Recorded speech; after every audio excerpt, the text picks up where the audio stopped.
जय मां कात्यायनी। सादर नमस्कार मित्रों, मैं आचार्य प्रमोद मिश्रा आप सभी का अभिनंदन करता हूं। आज एक विषय की तरफ मैं बढ़ा हूं जिसका रहस्य है कौवे से संबंधित। कौवा, मैं जब छोटा था बचपन में और कभी छत के ऊपर या घर के सामने आम के पेड़ के ऊपर, नीम के पेड़ के ऊपर वहां से कौवा बैठता था तो दादी या मम्मी यही कहती थी कि आज कोई मेहमान आएगा। पुरानी कहावतें और उस समय की जो सच्चाई थी, ये सच था कि जब जिस दिन कौवा जाके बोलता रहे आधे पौने घंटे तक बोलता रहे और कई कई झुंड में आके जब वहां घूमते रहते थे तो उस दिन ये सच है कि कोई ना कोई मेहमान आता था। ये शायद हो सकता है कि आपको ये अंधविश्वास लगे, लेकिन हाँ, ये मेरे निजी जीवन की सच्चाई है। तो आज एक कौवे से संबंधित कुछ और बातें हैं, कुछ और रहस्य हैं जो कि मैं आप तक पहुंचाने का प्रयास करूंगा। और हाँ, ये जुड़ी हुई शास्त्रोक्त पुराणोक्त सच्चाई भी है। कौवे का रहस्य चित्रकूट में बैठे हुए भगवान श्री राम से भी संबंधित। मां सीता के पैर में इंद्र का बेटा जयंत कौवे का ही रूप लेता है, आकर के मां के पैरों में चोंच मारता है। भगवान श्री राम ने बिना एक नोक की सींक उठा करके उसके पीछे छोड़ दिया और वह जयंत इनका पुत्र था। परीक्षा लेने के उद्देश्य से भगवान राम के पास पहुंचा था। जब कहीं भी किसी देवी देवता ने उसको आश्रय नहीं दिया, पुनः आकर के भगवान के चरणों में गिरता है, महाराज त्राहि मांग, आप भी क्षमा कीजिए। भगवान ने उसकी एक नेत्र ले लिया, यानी छोड़ दिया। आज भी आप देखेंगे तो कौवा तिरछा देखता है, सभी सामने नहीं देख सकता, यानी दोनों आंखों से बराबर नहीं देखता। और चतुर चालाक सबसे उत्तम माना जाता है कौवा, चतुराई। तो आज हम उसी कौवे से संबंधित शकुन या अपशकुन के बारे में आपको बताएंगे। जैसे कि प्राचीन समय के ऋषियों मुनियों ने अपने शोध में बताया कि प्रत्येक जानवर के विचित्र व्यवहार एवं हरकतों का कुछ न कुछ प्रभाव अवश्य होता है। जानवरों के संबंध में अनेकों बातें हमारे पुराणों में, ग्रंथों में, वेदों में बताई गई हैं। हमारे सनातन धर्म में माता के रूप में पूजनीय गाय के संबंध में तो बहुत सी बातें आप लोग जानते ही हैं, परंतु आज हम कौवे के बारे में यानी जानवरों के बारे में पुराणों से कुछ ऐसी बातें आपको बताएंगे जो कि आपने पहले शायद न सुना हो। जानवरों से जुड़े रहस्यों के संबंध में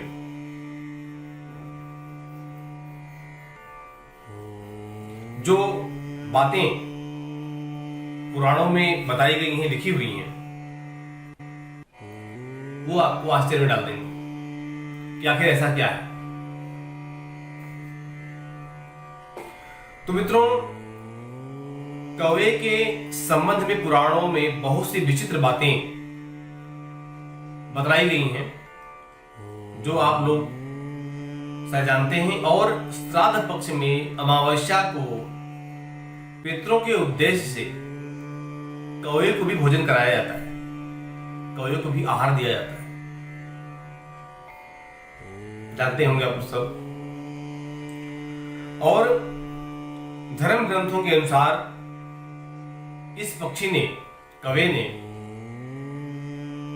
जब देवताओं और राक्षसों के द्वारा समुद्र मंथन से प्राप्त अमृत का रस भी ग्रहण किया हुआ है। शायद इस बात से भी आप लोग अनुभवी हो। यही कारण है कि कौवा की कभी भी स्वाभाविक मृत्यु नहीं होती। यह पक्षी कभी किसी बीमारी अथवा अपने वृद्धावस्था के कारण मृत्यु को प्राप्त नहीं होता। ये जब भी इसकी मृत्यु होगी, आकस्मिक रूप से ही मृत्यु होती है। यह बहुत ही रोचक, और जिस दिन कौवे की मृत्यु होती है उस दिन उसका साथी भोजन ग्रहण नहीं करता, उस दिन वो भूखा रहता है।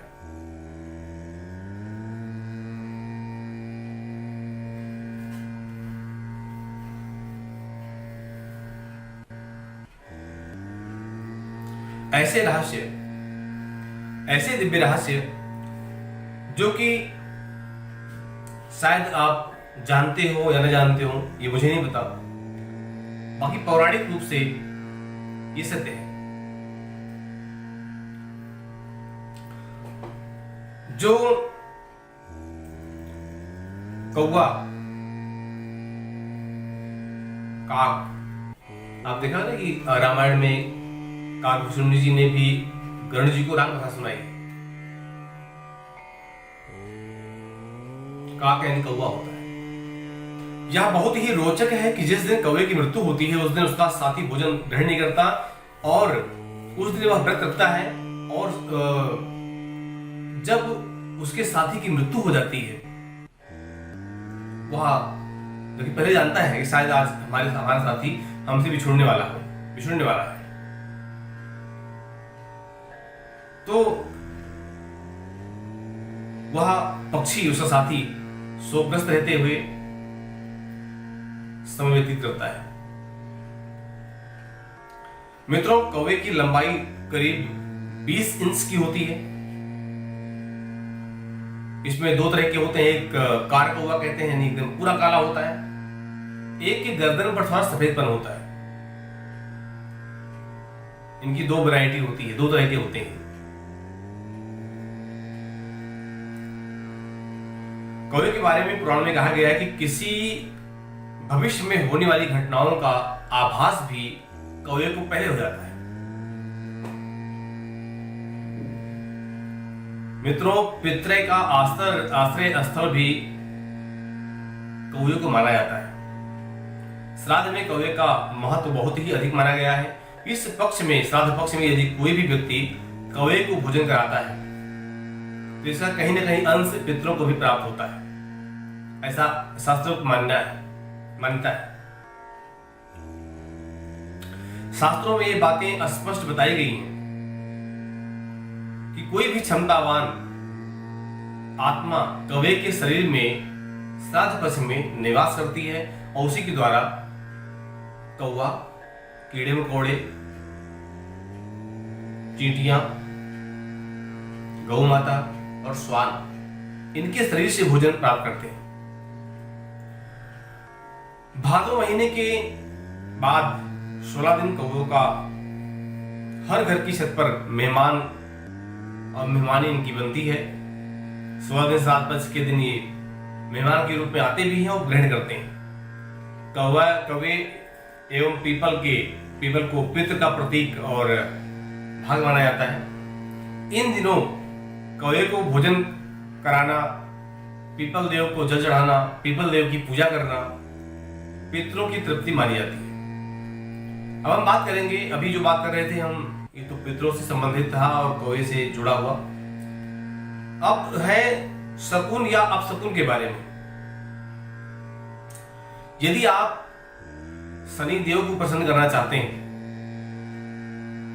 तो काले कौवे को भोजन देना भी शनि देव की प्रसन्नता का कारक बन जाता है। यदि आपके छत के ऊपर कोई कौवा बोले तो ये मेहमान के आने का सूचक बनता है कि कोई ना कोई मेहमान आपके घर में आज आगमन आएगा। मित्रों, यदि कौवा घर की उत्तर दिशा से बोले तो आपको समझ जाना चाहिए कि जल्द ही आपके घर पर लक्ष्मी जी की कृपा बनने वाली है। पश्चिम दिशा से बोले तो घर में मेहमान आते हैं।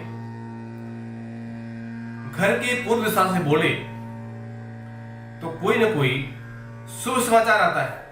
लेकिन सावधान रहें, अगर दक्षिण दिशा से कौवा बोल रहा है तो कोई ना कोई अशुभ समाचार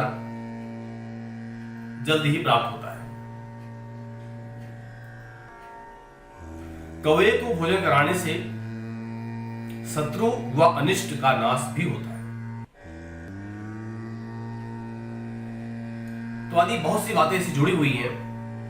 और ये भी है, अब शकुन, अगर आप कहीं यात्रा कर रहे हैं और कौवा आपको आकर के और आपके सिर पर टच कर जाए, यानी स्पर्श कर जाए, पैर मार दे, दिन शनिवार या मंगल का बार का हो तो मृत्यु सूचक होता है। इसमें कुछ टोटके होते हैं जिनके माध्यम से दोष दूर भी किया जाता है।